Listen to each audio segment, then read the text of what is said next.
കാഞ്ചിയാർ ഗ്രാമപഞ്ചായത്തിൽ മികച്ച ഗതാഗത സൗകര്യമൊരുക്കുന്നതിന്റെ ഭാഗമായി നരിയമ്പാറ കൽത്തുട്ടി വെള്ളിലാങ്കണ്ടം കിഴക്കേ മാട്ടുക്കട്ട ചേമ്പളം റോഡ് BMBC നിലവാരത്തിൽ നിർമ്മിക്കുമെന്ന് ജലവിഭവ വകുപ്പ് മന്ത്രി റോഷി അഗസ്റ്റിൻ.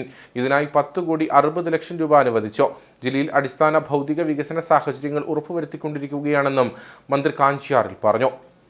കാഞ്ചിയാർ പഞ്ചായത്തിന് ഗതാഗത സൗകര്യം നല്ല നിലയിൽ ഒരുക്കുന്നതിന് വേണ്ടി സാധ്യമാകത്തക്ക വിധത്തിലാണ് നരിയമ്പാറ കൽത്തുട്ടി വെള്ളിലാങ്കണ്ടം കിഴക്കേ മാട്ടുക്കട്ട ചേമ്പളം റോഡ് BMBC നിലവാരത്തിലേക്ക് ഉയർത്തി പ്രവർത്തനം ആരംഭിക്കുന്നതിന് 10,60 ലക്ഷം രൂപ അനുവദിച്ചിട്ടുള്ളത്. ഇപ്പോൾ കുട്ടിക്കാനത്തുനിന്ന് കട്ടപ്പനയ്ക്ക് വരുന്ന റോഡ് അന്താരാഷ്ട്ര നിലവാരമുള്ള വലിയ റോഡായി മാറിക്കഴിഞ്ഞിരിക്കുന്നു. നമ്മുടെ നിയോജകമണ്ഡലത്തിലെയും പ്രത്യേക ജില്ലയിലെയും കഴിയുന്നത്ര എല്ലാ റോഡുകളും BMBC നിലവാരത്തിലേക്ക് കൊണ്ടുവരാൻ സാധിച്ചു എന്നുള്ളതാണ് ഏറ്റവും പ്രധാനപ്പെട്ട കാര്യം.